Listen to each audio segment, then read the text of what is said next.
This episode is brought to you by Peacock. The new Peacock original documentary, Matthew Perry, A Hollywood Tragedy, dives deep into the beloved actor's rise to fame and his tragic death.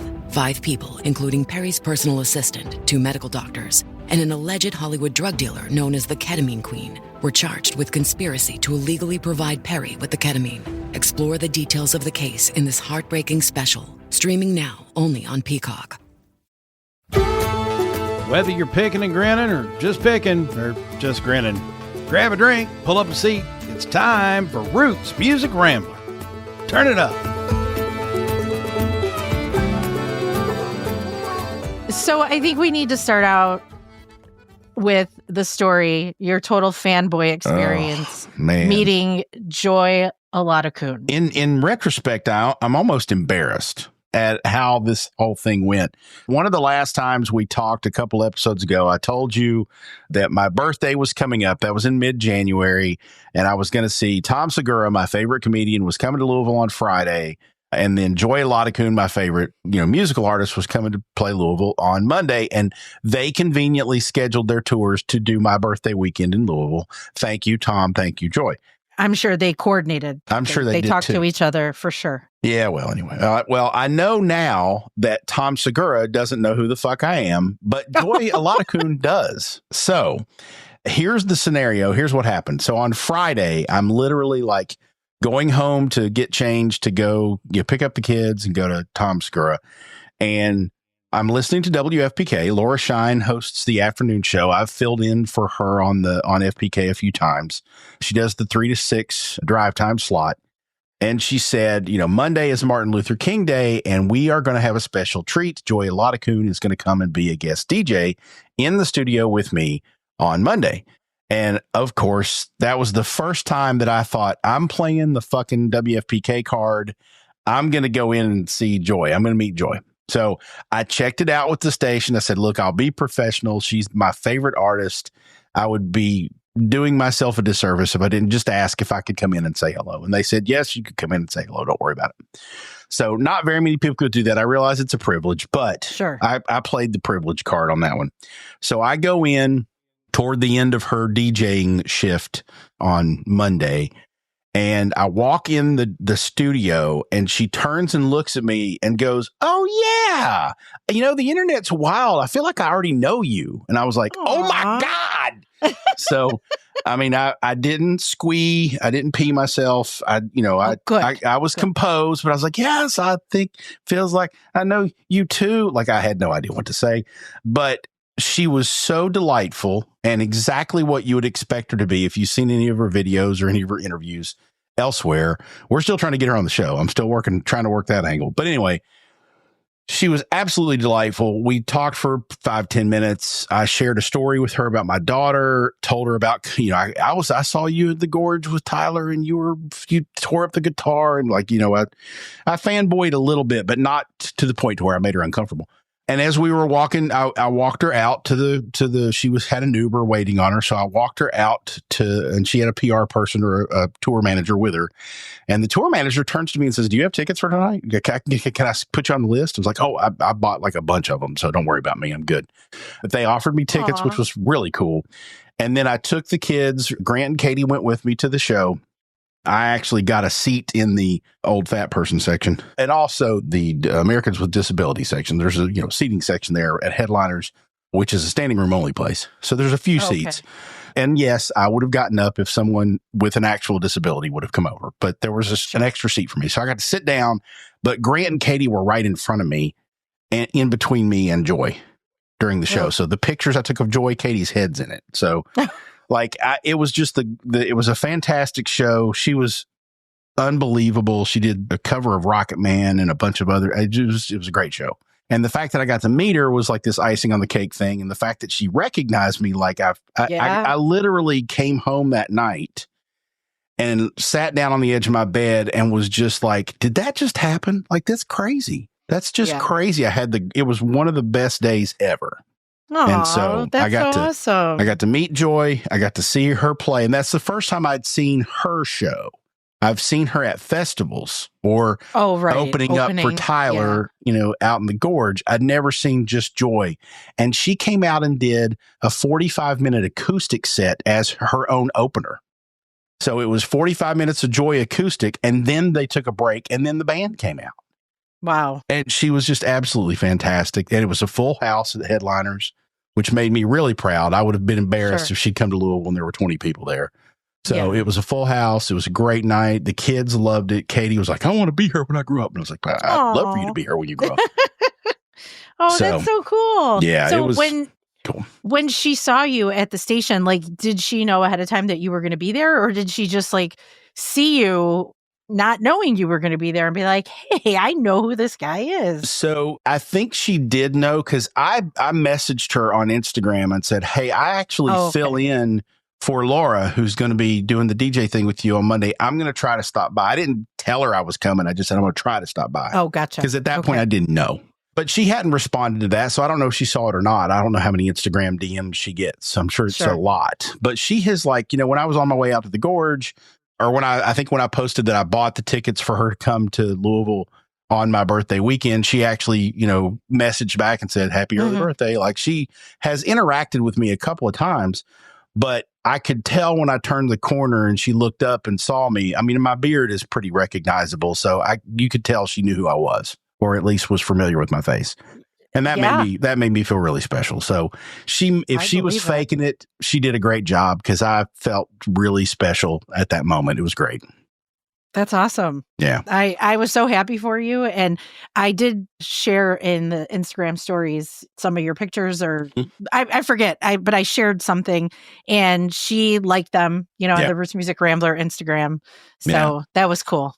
Well, and I did the very professional thing, because I have been working through her PR team to get her on this show. I did not talk to her about coming on the show. I was like, no, I've been working through your PR people. I'm going to continue to do it the way you should do it. I didn't pester her about it. So I just kind of had my moment to just say hello, share a story about my daughter. And that was it, which was all I wanted to do. And it was fantastic. And she was just absolutely delightful. She's as delightful in person as she is listening to her singing voice. So she was great. It was awesome. Welcome to Roots Music Rambler. I'm embarrassed. She's Frank. And he's false. And we're rambling on through the stories behind the music we love, which obviously you just heard one. There you go. Yes. And today on the show, we are chatting with Tyler Grant. If you follow the bluegrass world much, you probably know of him. He's a National Flatpicking Champion and internationally recognized guitar virtuoso. He's the lead singer and main force behind the band Grant Farm as well. Yeah, he's actually won a bunch of those flat-picking guitar competitions, but has also recorded and produced a bunch of records for himself. Obviously, Grant Farm, which is not really happening anymore. He's more solo these days, and some others along the way. He also used to host a live radio music program out of Fort Collins, Colorado called Meeting on the Mountain Live, which you can see on YouTube. He is we found out in the interview, he's a rafting instructor or guide in Colorado. He teaches flat picking lessons on an online school. This guy doesn't sleep, apparently, or I don't know what he's doing. He's busy. For sure. And as you guys will hear, he has some pretty fascinating stories. I mean, I could have sat and listened to him for a lot longer, but, we all have day jobs and lives. So that's true. Yeah. And, did you think we could get him to play for us? We should have asked. We already recorded the interview, obviously, when we're recording this. I should have said, hey, pull up that guitar, pick for it. But I didn't do that. So that's all right. That's all right. He's incredibly talented. And if you like bluegrass music at all, you're going to love getting to know him and his music better. We're really, really excited to have him on the show. For sure. And then also on the show, we'll do our normal Pickin the Grinnin segment, share our picks for whose music is making us grin. They might be new artists, might be old, but they sure will be good. And before we kick it off, though, Jason, we need to talk about AI. Okay. Yeah. I feel like I've been having conversations about AI, like in all of my worlds, right? Like here with you at school with my kids, So tell us about your friend who is creating AI generated music. Yeah, so this is going to be an interesting conversation, and I think we're going to end up having it multiple times over the course of the next few months. My friend Aaron Marshall, who is a former business partner back when I was doing a website and an agency called Social Media Explorer. He was my first business partner. And then he actually created one of the first text over photo apps for phones. It was called Over. He kind of left Social Media Explorer and went out to do a build Over, and he ended up having a very successful run building that app to the point to where GoDaddy actually acquired his company. So he did very, very well for himself, and he's now in this new phase of exploring other opportunities and avenues and trying to find where his, creative muse takes him. And he called me the other day and said, I'm going to send you a song. And I'm like, oh, that's odd. Okay. So he sends me a song and I listen to it and I'm like, it's like a kind of an EDM sort of song. And I'm like, okay, he said, well, I wrote that song. I created that song using an AI song generator. And he pointed me to Suno, SUNO.com. And he said he's been, trying to figure out how to hack into some of the code bases and figure out he's one of those hacker kind of computer guys. And so he's trying to figure out how to build a better mousetrap for someone who doesn't know how to play instruments, who isn't necessarily a musician, but can use the AI tools to say, I want a medium tempo, country western style, female singer, soprano voice, this kind of tempo, etc. And you can feed it lyrics and then it'll kick out a song and then you can tweak it and all this kind of stuff. Wow. So, and he said, I want to be on your show. I want to talk about this. And I said, well, it's not exactly what we talk about, but that's a topic that's going to be interesting. So let us throw it out there to our audience and get their feedback on it. But the first thing that I did after he called me and shared all this with me is I turned to Katie, my daughter, who knows Aaron. And I said, this is what Aaron's doing. And she got this look on her face like, if he comes within 6 feet of me, I will strangle him dead. And Katie's perspective, and I don't necessarily disagree with her, is that you cannot program a computer to have human creativity. I don't disagree with that at all. I really don't. Yeah. But I do think we're in a world where if you can empower someone like Jason Falls, who can keep a beat but can't play an instrument to save his life, and I can go and program click a couple of buttons and I can create a song that I wrote and that I was the music director for, if you will, even though I didn't play an instrument. That's pretty damn powerful and pretty damn fascinating. And it's a version of how social media democratized publishing. So everybody can have their own TV station on YouTube. Everybody can publish their own movies on YouTube. Everybody can publish their own radio stations on podcasts, right? This is the democratization of media that we're a part of here. These tools and AI can democratize music creation as well. Yeah. Now, there's a whole separate discussion I think we have to have about how does this affect human creativity and actual singer-songwriters and all that kind of stuff. It's going to be a big, ugly mess, I think, as we dig into this and peel back the layers. But I'd love to get your initial thoughts on, is it cool for someone to use AI to create music and potentially put songs out there that would compete with other songs on top 40 lists and things like that? It's funny because just this morning at school, my teaching partners and I were having a conversation about AI. And, I teach literature, so I have a lot of writing assignments. And it's gotten to the point where I don't allow my students to type their writing assignments like on their Chromebooks. Mm-hmm. They have to handwrite everything. And we don't always work on it in class, but, I will give them class time to work on it. And it's to dissuade them from using AI.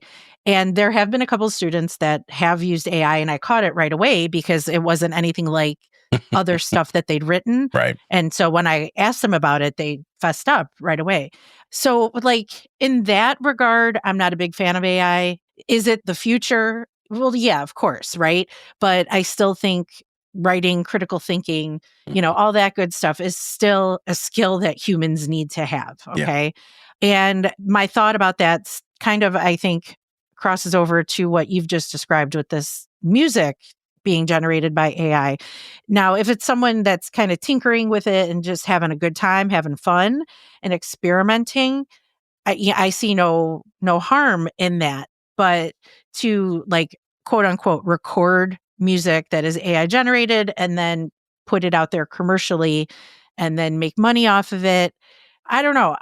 My initial thought is I don't like the sound of it. Yeah. But then you think about things like auto-tune and, like sampling and things like that. Sampling, I think, is kind of in a league of its own. And auto-tune, like we can have a whole other conversation about that. But there are other aspects of music that are not fully authentic or original. And art is one of those things. And the longer humans are around, the more things are going to be recycled and maybe not as original. So this might breathe some life into this corner of the art world.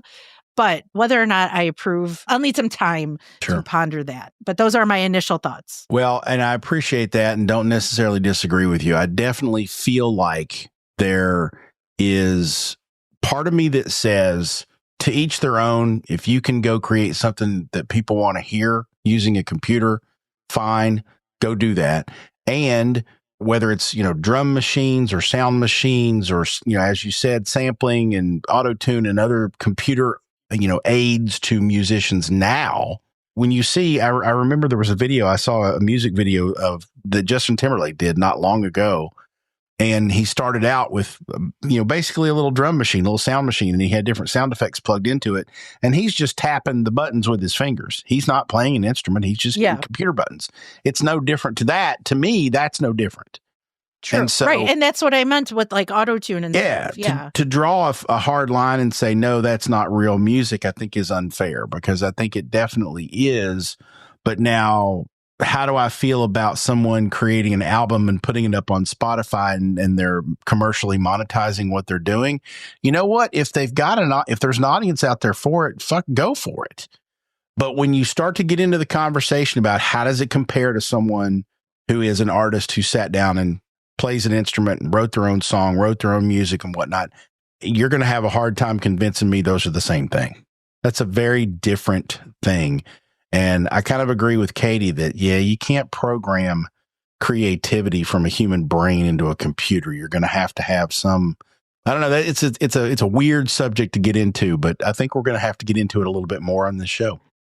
Well, I think too, we are drawn to this specific type of music, right? Like Americana, singer-songwriter, folk, country, what have you. Although popular country, there's a whole lot of auto-tune going on in there. And that's just one of the reasons that I don't care for it. But I think we're drawn to this specific genre of music or, groups and singer-songwriters because of the authenticity and the relatability. And, that is like Katie said, that is not something that can be manufactured through, AI or computers or any other technological aid. Right. I agree. Well, we'll continue to have the conversation, and we may have Aaron come on the show at some point and make his case and share some of his music. Most of what he sent me so far, he sent me several songs that he's created, and they're not bad. They sound it's stuff that I would put on as like atmosphere mood music, but it's very EDM to me. It's not necessarily, but he said, I'll work on something that you'll like. So I'm waiting to see what he says. And I told him, well, I'll keep listening. And if you want to make a case, we'll bring you on the show and we'll talk about it. But what I'd like to challenge the audience out there to do is send us an email, ramblers@rootsmusicrambler.com, or comment on one of our social media posts about this and just say, what do you think? What do you think about AI generated music? Is it real? Is it worthy?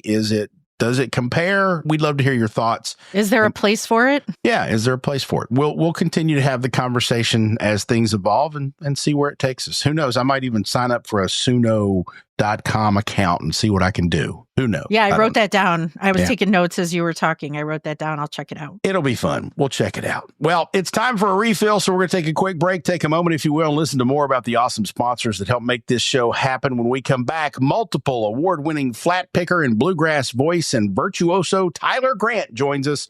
Don't go away. This is Roots Music Rambler.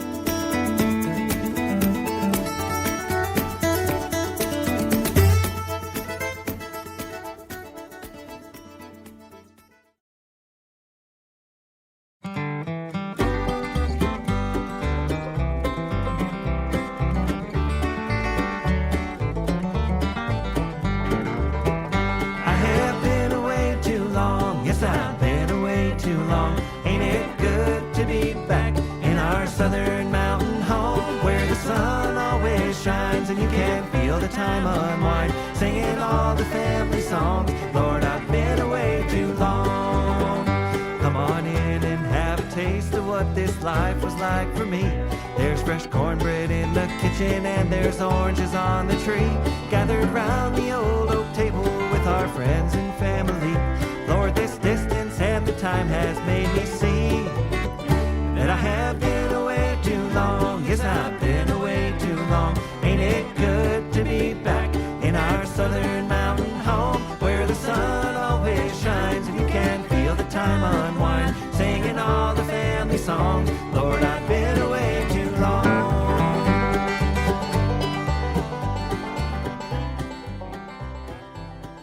That's one of the newest singles from Tyler Grant. It's called Been Away Too Long, and it's on the upcoming album, which is due out in March. The album is called Flatpicker, and the Flatpicker King himself, Tyler Grant, is with us on the show. Welcome to Roots Music Rambler, Tyler. How are you? I'm doing fine. Great to be here. Thank you so much for having me. I enjoy the podcast. Well, thank you. We're honored Awesome. honored to have you. It's not every day we get to talk to someone who's not just a successful musician, but also a champion of the flat picking. So that's pretty cool. We're real excited about the new album, but also very excited to have you with us today to talk about it and a lot more. So the album isn't quite out yet, but it's coming soon. And that means you're in that hurry up and wait phase. This isn't your first go round though. Does it get any easier to have the recording and mastering done and then having to sit around and wait for the finished product?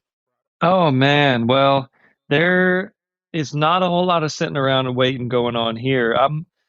I'm deep in this age of content creation, right? So, and working with a publicist on this release was Sarah J. Frost, who connected me with you.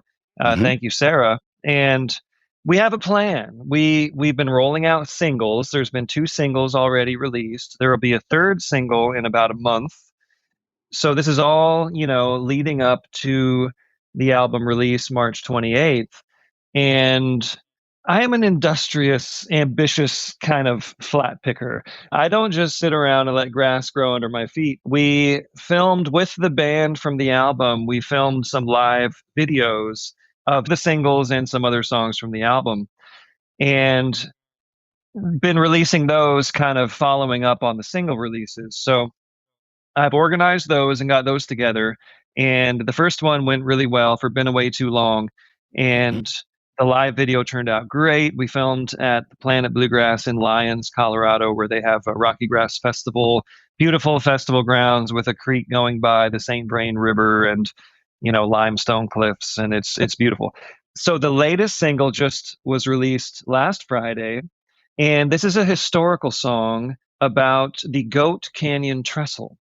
So this goes along with the tradition of railroad songs in bluegrass and kind of piggybacking off of a lot of the famous songs recorded by players like Doc Watson, like the Streamlined Cannonball. And I had the first song I ever recorded on my first album was called Good Morning, Mr. Railroad Man. I loved the railroad songs. When I was little, I wanted to be an engineer. So the largest wooden trestle ever built in the world still stands in the deserts of East San Diego County. It was part of a railroad that was constructed between 1906 and 1919 by the Southern Pacific, but really the mastermind of this was John D. Spreckles, who was a big sugar magnate and shipping guy, one of the wealthiest men in the United States at the time. And San Diego never had a direct rail link to the east. So when Spreckles moved to town after the San Francisco earthquake in 1906, a lot of people got out of town after that. And he thought, okay, if I'm going to be living in this little sleepy southern San Diego town, I need to make this my shipping hub the way San Francisco was.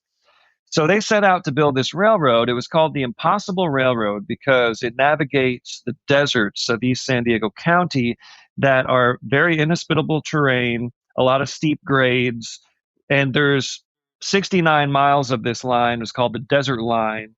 It took them 3 times longer than they thought, cost 3 times as much. There's tunnels, there's trestles, and then in 1932, the rail line was it was attacked by soldiers in the Mexican War for Independence. I mean, there was all this stuff going on at the time. It was a rough road for them.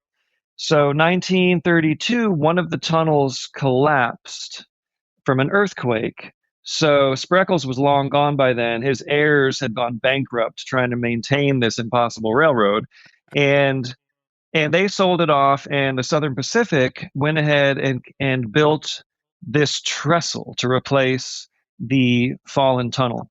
And it's 700 feet long, 200 feet tall. It's at a 14-degree curve to brace against constant winds. It's a marvel of engineering of the 20th century. Sounds like it. Built completely out of Humboldt County redwood, because in that type of desert heat, steel would bend and warp. Wow. Okay. So anyway, this is a long setup to tell you that I wrote this historical song about the Goat Canyon Trestle, and it's an up-tempo, rollicking, bluegrass, kind of Doc Watson style song. Sweet. And historical songs are tricky. It's easy to sound kind of geeky and, I don't know, to not really get a meaning across when you're doing facts, figures, dates. But I was so proud of how this song turned out. I love the song. And so it's the second single. And we did a live video with the band that I have. But here I am in San Diego County, and I thought, I've never actually hiked out to this trestle. It's a long hike. It's 8 miles each way. Oh. And it's illegal because you have to hike along the tracks. It's a trespassing. But I thought, how cool would it be to go out there with my guitar and film a video in front of this thing? So my sister and I took a big hike last week. It was a full day. I had my guitar on my back. I had my 3 liters of water and all the supplies we needed in my backpack.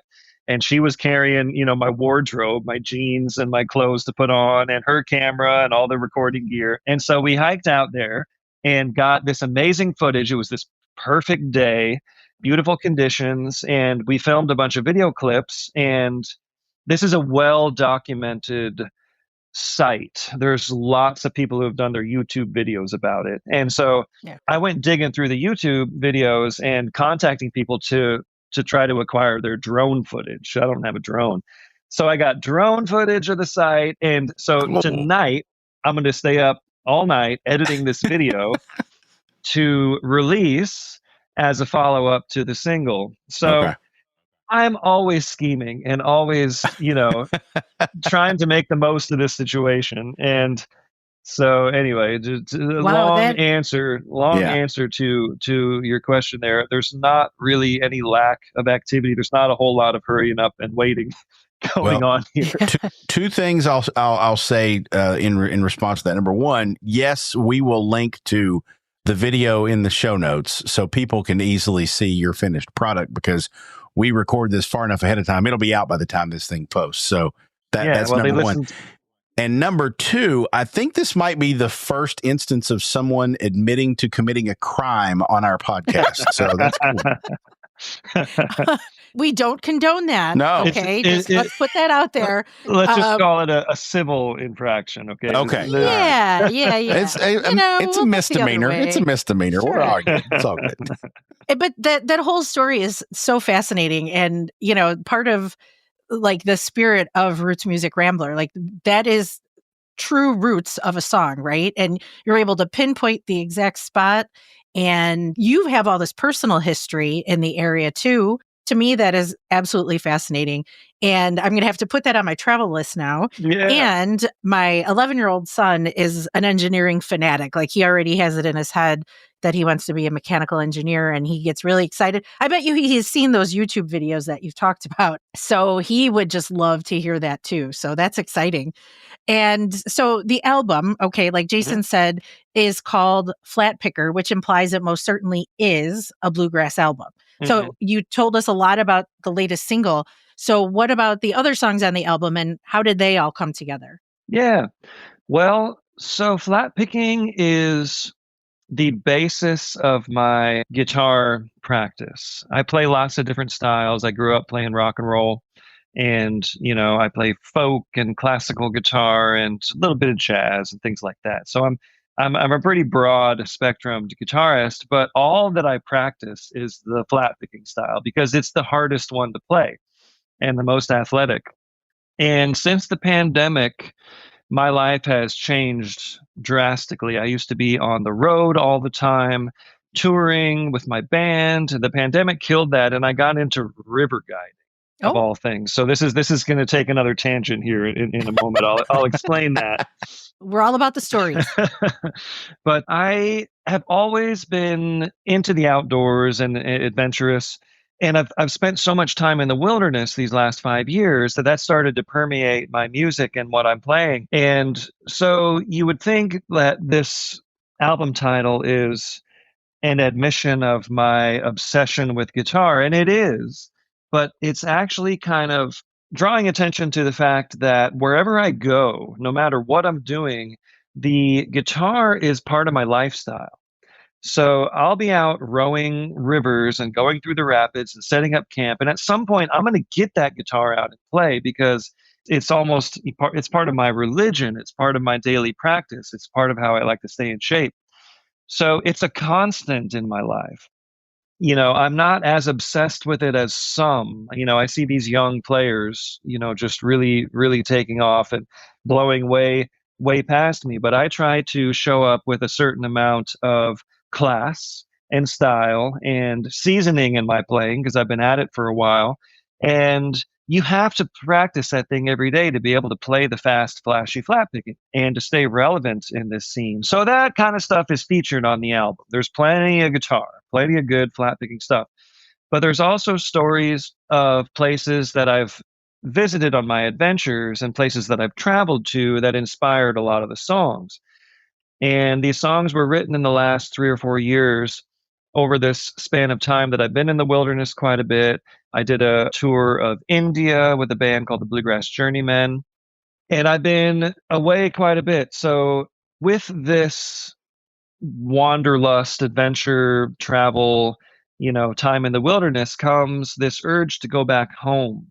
So these themes are almost all in all of my albums. There's something that ties me to home because I'm just a family oriented kind of guy. And I moved away when I was 25 years old or so. I moved to Nashville and then I moved to Colorado. I've been away from my hometown for a long time. And now, I'm getting older and everyone else is getting older. And, I lost my dad 5 years ago. And I'm trying to spend as much time around here with family that I can while those are still around and my mom is still healthy and active. So the songs range from tales of adventure and programmatic pieces based on beautiful river canyons and places that I've traveled to, and also this homing beacon of songs like Been Away Too Long and other songs about home and family that relate to it. So the overarching theme of the style, it's definitely a bluegrass album. But, those of us, I get this question all the time. People ask, hey, what is flat picking? Guitar players will ask me this, and I say, well, it is a style of playing that uses a flat pick, but more than that, it's its own genre. So the flat picking genre is almost its own subgenre of bluegrass.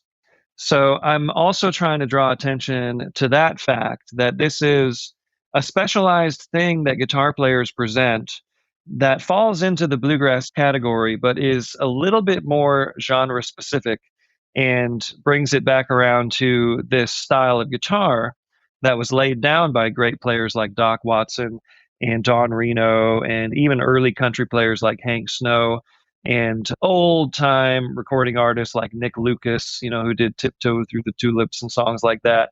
It's this lineage, Mother Maybelle Carter, who wasn't a flat picker, but she was the original lead guitar player in that style, in the mountain music, what became known as bluegrass. And Bill Monroe never had flashy guitar in his bands. There wasn't any lead guitar playing, but there was plenty of flat picking with all those bass runs. And it's just such an exciting style to me. And at first I thought I would call the album Been Away Too Long. That's the first single. And it kind of tells my story about working myself back into the bluegrass world after being in the rock and roll world for a long time and being in the wilderness for a long time after that. But I thought, that's kind of boring. And it seems as if there's a bunch of albums already called that. And I did a little search and there hasn't been an album called Flatpicker yet. And I thought, it's such a cool catchphrase. And it really just explains who I am. And it also kind of sums up this long story I just told you again here about how music can work into somebody's lifestyle. And that is something that I really promote. And I love to sit there and practice for hours, but I like to be like up on the deck looking at the beautiful view, or down in the river canyon playing pieces that are inspired by what I'm witnessing. That's the story of Flatpicker. It's a combination of songs and instrumentals, mostly songs, mostly full band tracks. And there is plenty of good old bluegrass sound on there. Excellent. Well, we're definitely looking forward to hearing that. So your last album, I think, was in 2022, and prior to that, I know you did several albums with Grant Farm, of which you were the lead singer, and so on. Is there, and maybe more appropriately, was there a difference or a deciding factor in playing something as a solo artist versus with a band? I've always been curious how artists that are also with bands make that choice. Yeah. Well, my recording career began when I was a sideman for other bands. So I was playing with Drew Emmett Band when I did my first album back in 2006.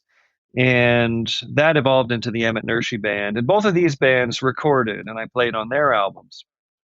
But there was a time when I really wanted to establish myself as an artist.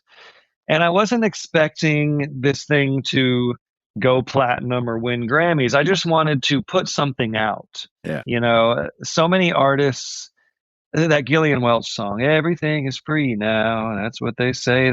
Gillian and David really nailed it with that song. Artists need to put out their work. They need to produce things. And so my genesis as a recording artist was kind of built on necessity. I thought, I have all these songs and I'm playing in this other band that I'm not using these songs with, so I need to release them. So that's how it started for me. And I did a couple albums while I was still, working full time with other groups who were, well established. And then I took it upon myself to start my own band. And, that became its own set of challenges and hills to climb. And Grant Farm happened around 2010, 2011. I was already well into my 30s. This was not like the thing I should have done when I was 21 and 22, like most people do. But I was already well enough established and had a fan base from, playing in all these other groups and having won the National Flatpicking Championship and being a well-known instructor at workshops and things like that. So I thought, okay, this will be a good time. And it started out as a bluegrass band. And then I realized, okay, there's so many bluegrass bands. Why don't we do something that isn't being done at the festivals? And I'm thinking like Colorado and the scene that I was looking at. There was a lot of jam grass.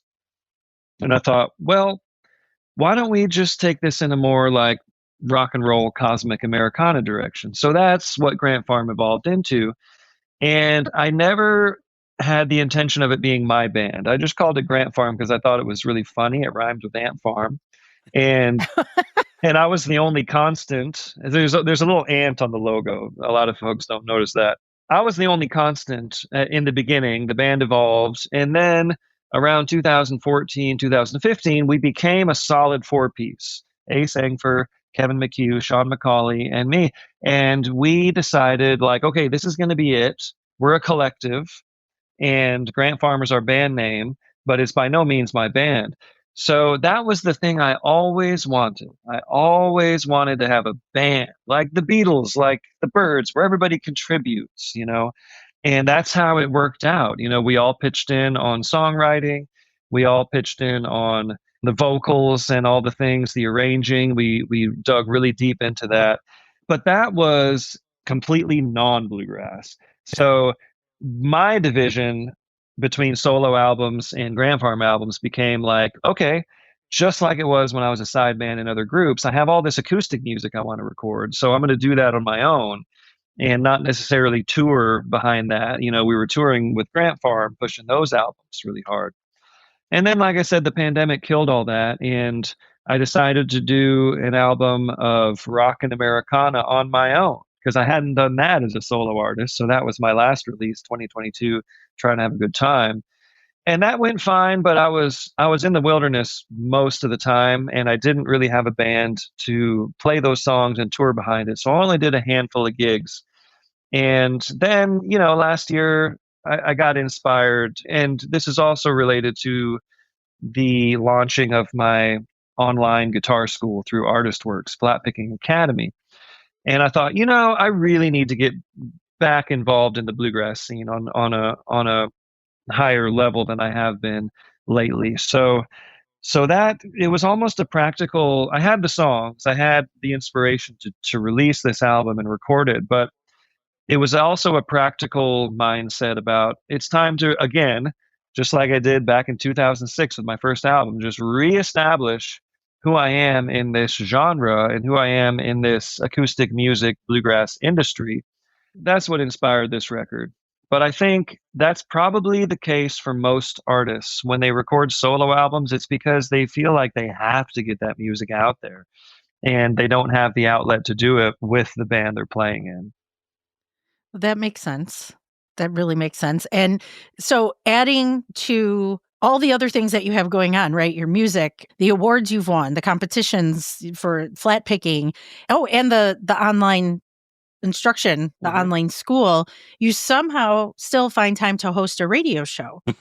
So can you tell us about that, about Meeting on the Mountain Live and how that all comes together? Yeah, well, that is a thing of the past. That happened. Okay.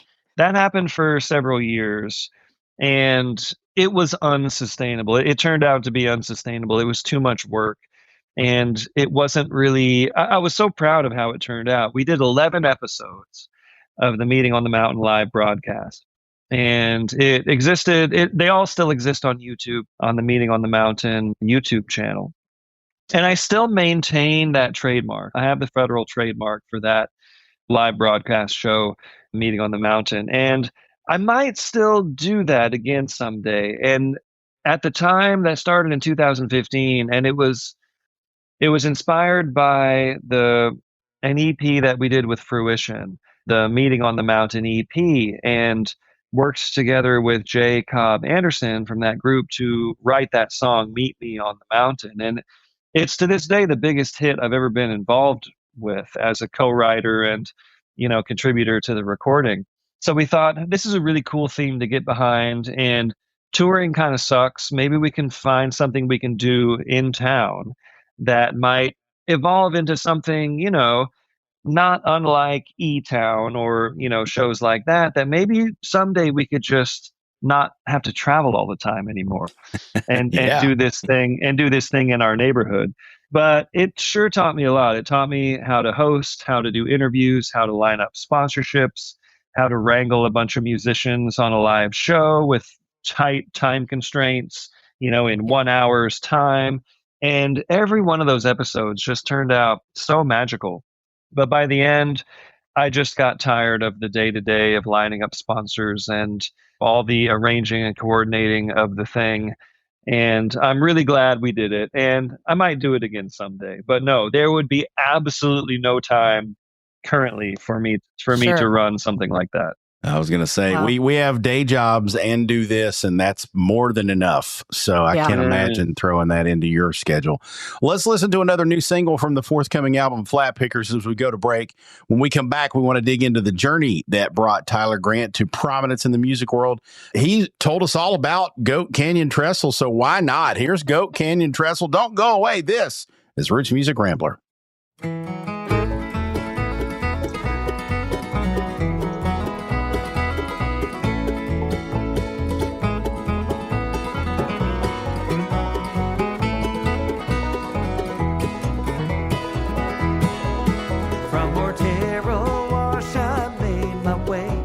Along the steep Acumba Range to see this bygone marvel of the railroad days. Still the largest wooden trestle ever made. 700 feet long, 200 tall, had a curve to brace against the wind.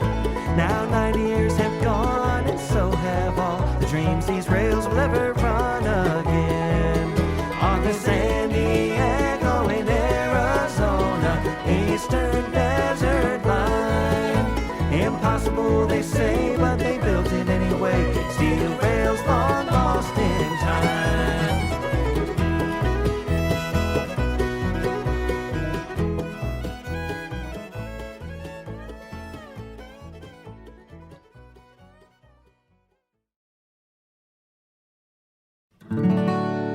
orchid deer.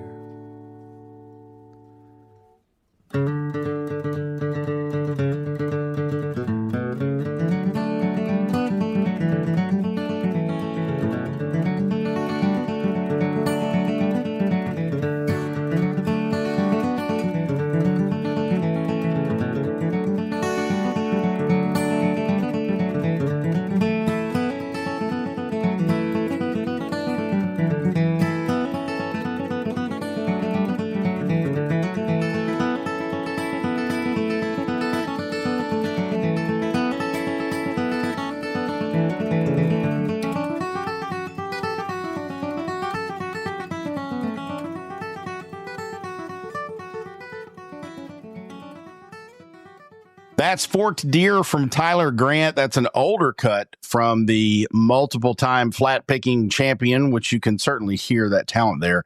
Tyler joins us on Roots Music Rambler. So, Tyler, tell us the story of how you came across playing bluegrass, because as I understand it, you were studying classical guitar originally. Is that right? Originally, I was a rock and roll kid. Okay. I got into guitar when I was in high school and had a classic rock band in high school called Bordertown Highway. And we had original songs, but we also did Bob Dylan, Steve Miller, The Byrds, Tom Petty. That's the kind of stuff we were into. And then I became a Deadhead and got way into the Grateful Dead and managed to, catch the tail end of that era between about 93 and 95, and went to a bunch of Grateful Dead shows. And at that time I was in college, and the only music major option at the community college that I was attending here in San Diego, Grossmont College, was a classical path. And I resisted. I'm like, I don't really want to play classical guitar. I'm not that into that style. But we have an amazing mentor here in town called Fred Benedetti, was the chair of the classical guitar program at Grossmont College and at San Diego State. And just a great guy, an amazing teacher, amazing professor, world-class player. And I thought, well, I can study with Fred, and this is costing me next to nothing. Back then, the community college tuition was $13 a unit. Goodness gracious. Yeah. So I just thought, I was already teaching guitar lessons at a local music store, teaching kids how to play like Green Day and stuff they were into in those days, in the mid 90s, Green Day and Nirvana. Thank God this wasn't in the heavy metal era, because I didn't know that style very well. But teaching kids how to play, Green Day songs and Nirvana and things like that was easy enough. So I kind of reluctantly jumped on the classical path. But once I got into it, it didn't take long to realize, like, whoa, this is making me a much better guitarist. And the classical method is what I latched onto. These days, people can access YouTube and find, all these lessons on all these styles for free right there. Back then, if I wanted to learn a song, I had to go find the CD that had the song on it and pay $15 for it just to get that one song. You understand this language. Yes. Yeah. And these days, the resources are just plentiful for young players wanting to learn. But here I am on this classical path, and this was a tried and true method of stepping stones that are already there for you. All you got to do is learn this etude, and then learn this piece, and then you learn these scales, and then you learn this etude and this piece. You have to put the time in, but the structure is already there. And I thought, whoa, this is kind of cool. And I actually do sort of enjoy this music now. So I went on that path and got really deep into it. And I was still playing gigs, and I was in San Diego at the time. So these gigs were the Electric Waste Band, the Grateful Dead cover band in town, who was still playing Monday nights at Winston's in Ocean Beach since 1989. And Wow. this earned me a place in the San Diego Music Hall of Fame. Just last year, Oh, cool. the Electric Waste Band, who Bill Walton was an honorary member of this band. Nice. On percussion. And they've been serving the community so diligently for so long that they were inducted into the San Diego Music Hall of Fame, and they included all the past members. So I became a San Diego Hall of Fame member, which really tickled me. And that's great. Special to be acknowledged in that way.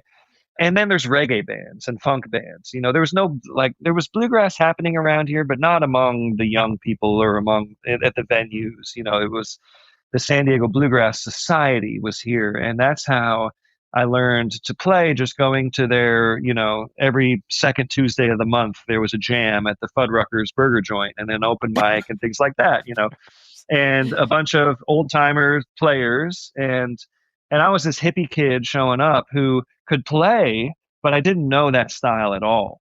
But that was how it started for me. And I was studying classical, so I was getting this guitar skill and this method of understanding how to learn something, how to excel at a style by breaking it down into its most basic components, as the classical method does. And then I transferred to CalArts, California Institute of the Arts, north of LA in Valencia. And that is a very progressive liberal arts conservatory. And it broadened my musical spectrum in ways that I'm still working out. I mean, we got into Hindustani classical music, all this different world music, drumming and dancing of Ghana, Javanese gamelan.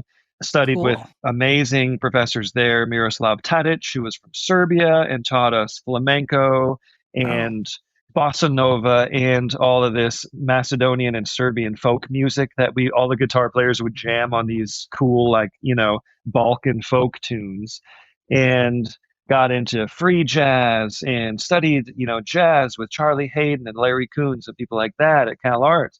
And was just like, whoa, this is so much going on. And I was still on my classical path and studying that. And there was a couple of students there, and I got bitten by the bluegrass bug along the way, because my dad always had, we grew up with Ricky Skaggs and Judds and Emmylou Harris albums in the 80s and 90s. And that sound was always there. And my dad and I would listen to every Sunday on KSON radio was the bluegrass show, Wayne Rice's bluegrass show, which was an amazing historic show, had been running for 30 plus years, and we would listen to that on Sundays. And then, being a deadhead, I'm listening to the Grateful Dead hour one night, and on comes Old and in the Way doing Uncle Pen, and I'm like, this is bluegrass, Bill Monroe, and this is Jerry Garcia playing banjo on this Bill Monroe bluegrass. It all kind of hit me. I'm like, I'm familiar with this sound. I know this sound. This is a really cool sound.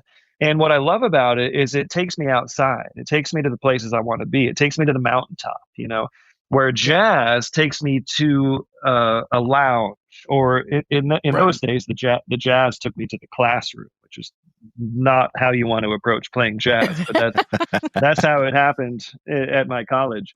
And so all of this stuff started triangulating, and I realized, if I'm going to excel at some type of musical style, it's going to give me an advantage to do something I'm culturally connected to. I'm not going to be this great flamenco, Hindustani, East European musician. Those are great styles to gain little tricks and tools and insight from. But I thought, how do I really want to do this classical thing? Do I want to be a classical recital guitarist? It seems as if there's a lot of people doing this. There's a lot of competition. This is really hard style. It's hours and hours of practice a day. And a couple of friends at CalArts had a little bit of experience with bluegrass. And my buddy Dan Marcus, who was another guitar major, he said, Tyler, go out and buy Tony Rice Manzanita. And I went out and I bought Tony Rice Manzanita. And from the first lick of that album, I knew what I want. I'm like, whoa, this is bluegrass guitar, but played on a classical level. Whoa, what a revelation. And at that same time, this was old. This was 70s, a recording of Tony Rice. But at that time, Alison Krauss in Union Station was big. We were on the cusp of Oh Brother. It hadn't quite happened yet when I was in school. But Nickel Creek was happening, Alison Krauss in Union Station, all of the evolution of this new acoustic style that Tony Rice, Darrell Anger, Mike Marshall, and all these players. And then, of course, Newgrass from Sam Bush and all that. This had evolved to a point, and dog music with David Grisman. And I started listening to all this music, and I thought, wow, I can take all of my classical training and apply it to this. Why don't we take this path? And then I started going to bluegrass festivals and realizing how much fun it was. It was a community. It's like Yeah. People hang out and jam all night and they make connections. And there's all these young players who do this. And I thought, wow, this is the path I'm going to take. So, I kept up on my classical studies a little bit, but what I did was I arranged that stepping stone classical method and started breaking down the flat picking style and checking out players like Tony Rice, like David Greer, Clarence White, Brian Sutton, Norman Blake, and Russ Barenberg. Those were kind of the players I was checking out at that time. And of course, Doc Watson. And I thought, these classical studies, I can just apply them to learning this style. So I was able to pick it up pretty quickly. And, within a couple of years, I moved to Nashville and started hanging out with all these people and jamming with them. And that was like earning a master's degree, just living in Nashville for those 7 years that I did.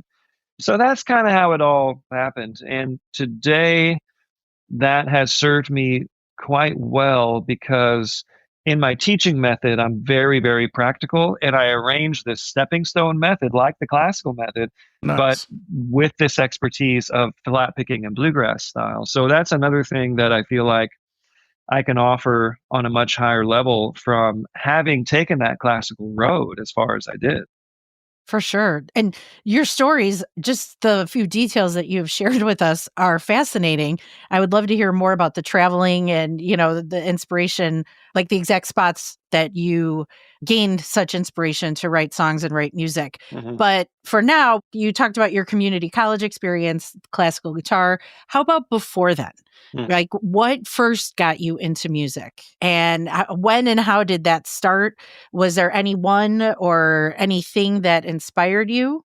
I wish I could give you some like divine light of God kind of story, but really I'd never ever expected to be a musician until I was in high school. I thought I was going to be a scientist, or when I was a kid, I wanted to be a train engineer, and then that evolved into wanting to be an astronaut, or fly F-14s for the Navy. That's Nice. kind of what I thought I would do. And my dad played guitar. My dad played guitar and sang, and he was never a professional musician, but he was from Texas and had a lot of soul and would strum and sing Johnny Cash songs and Elvis Presley and Carl Perkins and tell me stories about, boy, you should have been there the first time we heard rock and roll on the radio. I mean, he had the stories, and he was the storyteller and a great writer. And he was kind of a local celebrity. He wrote for the newspaper here, the San Diego Union. So we were a little bit in the public eye when we were kids. And Dad was known as having a great voice, and he really had this beautiful, chirpy, country voice. And he actually, there's a track of him singing on my last album on Trying to Have a Good Time. Aw. I Cool. found some home recordings, and there's this song Lone Star by Norah Jones that he had learned at one point, and he sings it so well. I know I'm probably not supposed to cuss here, but he sings the heck out of it. He And sings I the hell included- out Cuss of away. it. We're fine. Yeah, there you go. can say Okay. what you want to say. We don't care. But anyway, he sings the shit out of it on this There album. you go. And There we Yeah, go. there we go. so I went ahead and included that because that album was a whole tribute to my dad. But everyone assumes like, oh, Tyler, and I do those songs. We call them the family songs now. I refer to them in some, like Been Away Too Long has a line about singing all the family songs. Mhm. And I'm referring to those songs. I even mention them in the song. We'll sing All Around the Water Tank and Sweet Old Abilene. Those are songs my dad would sing. So we keep him alive through the songs, and that's such a gift of music being passed down through generations. So everyone who I grew up with assumes like, oh, you learned it from your dad. I'm like, no, I never did. Like my dad would strum and sing, and we had nice guitars around, and I was intrigued. And I remember one day asking my dad when I was little, I said, oh, so you just play the strings and then you like play the notes here? He says, well, Tyler, it's a little more complicated than that. Sometimes you use your fingers. I'm like, oh, that sounds too much. I don't want to do Yeah. that. But I started playing piano when I was 6. Mom and Dad forced my sister and I to play piano, and I hated it. I didn't want to do it, but it sure got me a good foundation of music. The 4 years that we were taking piano lessons, and then they finally let us quit, and I have horrible at that. I was pretty good back then.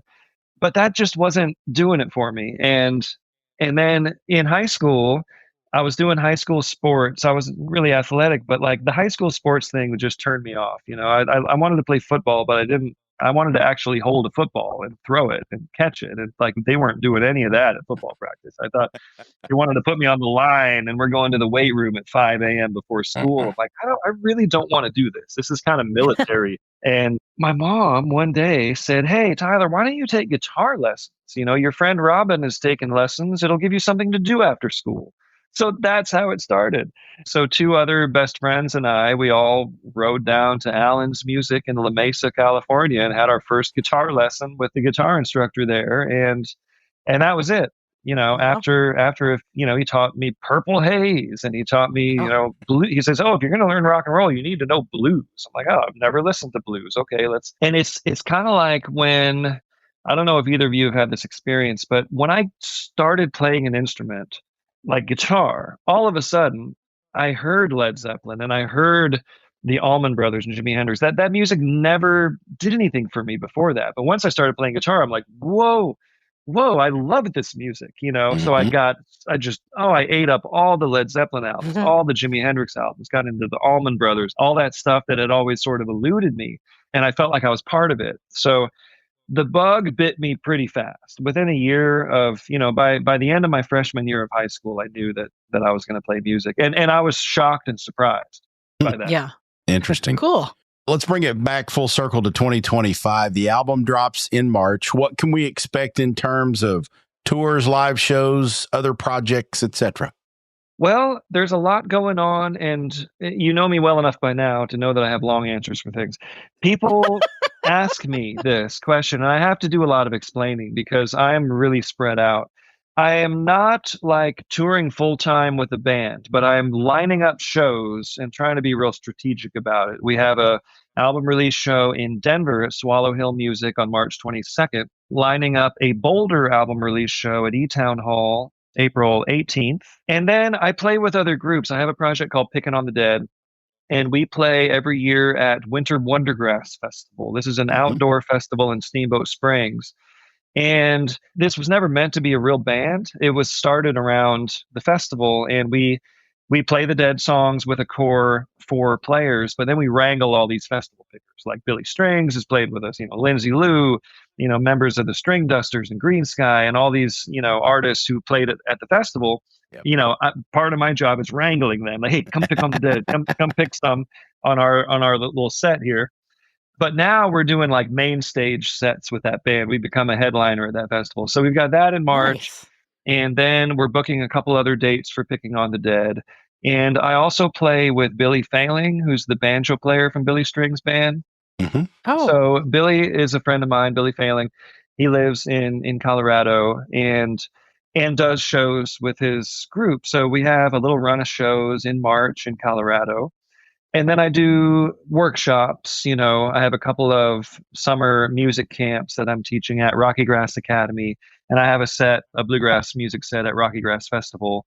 And then I'm going back to the river for part of the summer. So since 2021, I've been in the spring and summer full-time river guiding because we do a thing called River Wondergrass. And I'll try to sum this up into a concise story. The man who started Winter Wondergrass Festival, Scotty Stoughton, he's a whitewater guy. He's a whitewater stand-up paddleboard enthusiast, professional. And he owns a rafting company in Dinosaur National Monument. And he, during the pandemic in 2020, the shutdown, I started live streaming and doing everything I could to make up for all this work I'd lost. And then he calls and says, "Hey, Tyler, we're trying to bring musicians out on the river. Do you want to come join us on this multi-day rafting trip?" I'm like, cool. I've never done anything like that. Yes, I'd love to. And the thing really caught on. It became known as River Wondergrass. It's associated with Winter Wondergrass.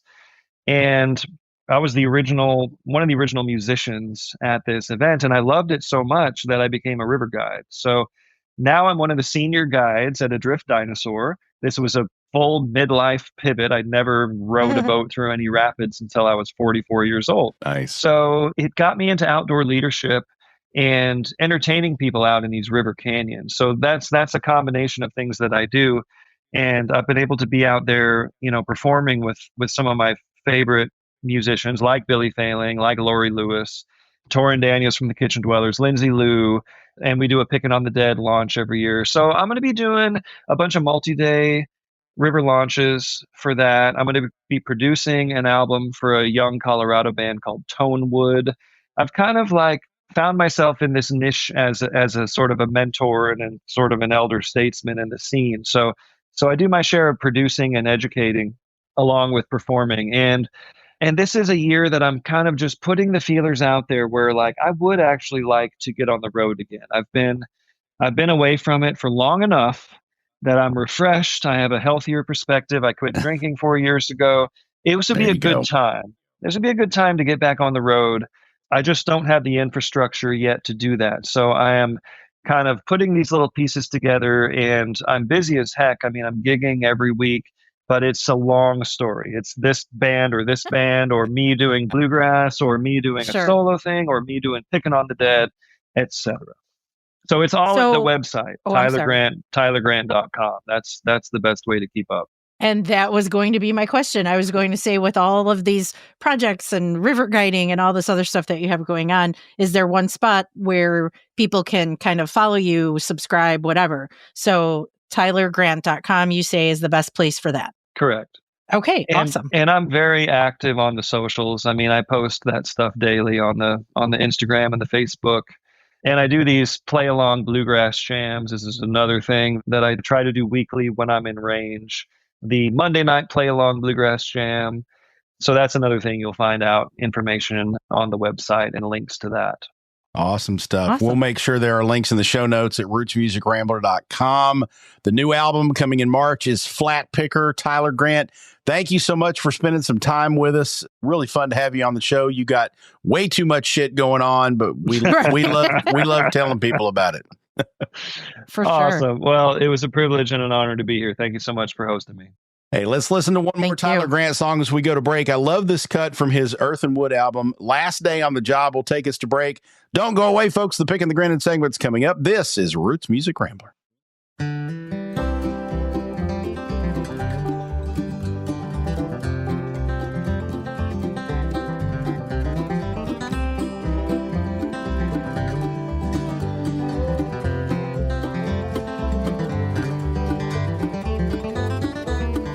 Been a long time since I felt this way. New horizons, better place. Been counting down the years up to this day. Now the sun is rising and I'm finding my way out of this race. Paid my debts, I punched that clock. Fare you well, it's been a long time coming. Cleaned my desk, turned in my loan. Gonna cash that check, it's the last day on the job.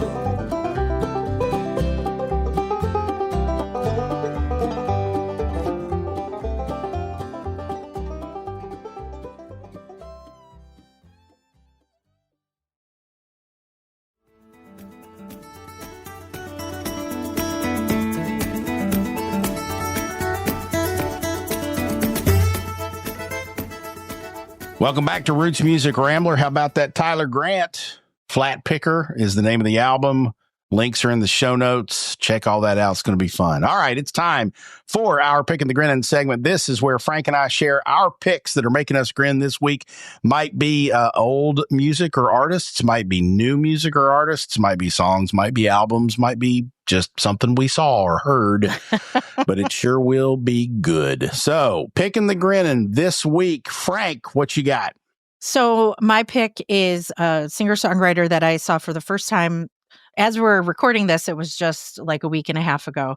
His name actually has come up on the show. Yeah. A name, too, that I'd seen thrown around by people in my Facebook music groups, oh, you got to check him out, blah, blah, blah. And then when I saw that he was playing nearby and it was the Sunday of the Martin Luther King holiday weekend, I didn't have to go to school the next day. So I'm like, I'm there. And he was playing at one of my favorite venues. It's called the Law Office in Yorkville, Illinois, but we can talk about that another time. So anyway, who I am referring to is Mr. Gabe Lee. So Gabe is from Nashville, still based there. And his story, I think, is really unique for Nashville singer-songwriters. He is the child of Taiwanese immigrants. His parents left Taiwan and settled in Nashville. So he's got this very interesting backstory, right? Like growing up in Nashville with parents who were not American, but his music, his songwriting is so wonderful. He gets compared to the likes of Jason Isbell. And sound wise, there were times if I'd close my eyes, I thought that I might have been listening to John Prine. Wow. So love him, love his music. It was only him on the stage and his guitar. And he was very engaged, bantering with the audience. And I mean, the law office is kind of a small space, so it worked really well. And then after the show, he hung out for a little bit. We got to talk. Brandon Good was there, a friend of the show. So I got to hang out and chat with him and Mr. Gabe Lee. And it was just a great night all around. And Gabe is actually playing the Kayamo Cruise at the end of February with our other friend of the show, Mike Mentz. And big names, Jeff Tweedy, Emmylou Harris, John Mook, who I've talked about. So if I could, I would be on that cruise ship, but I can't. So there we are. But yeah, Gabe Lee, even Tom was all into it. We bought, I think, at least one of his CDs at that show. We may have gotten more. I had a few adult beverages, so things are a little fuzzy. Okay. Well, I've heard the name. I have not yet done a tour through Gabe Lee's Spotify or anything like that. So I'm definitely going to put that on my list. I know he has opened for Jason Isbell and a couple other big names in the past. He's one of those up and coming guys. He is opening for someone I'm going to see here American in Louisville. Aquarium. American Aquarium. That's right. He's opening for American Aquarium. Yes, we talked about that. We talked about BJ Right. Barham. We talked about Margot Silker. Yep. So yeah. Yeah. So excited to see him. That's coming up next month, I believe. So Gabe Lee, there's your first pick in the Grinnin this week. So mine, I'm going to stick in the American South here, but I'm going to go a little bit further south into Alabama, and I'm going to recommend Cassius Culpepper to everyone. Cassius Culpepper is a really interesting, he's definitely right in the throes of Americana music. He's a great mix of soul and blues and folk and rock and country.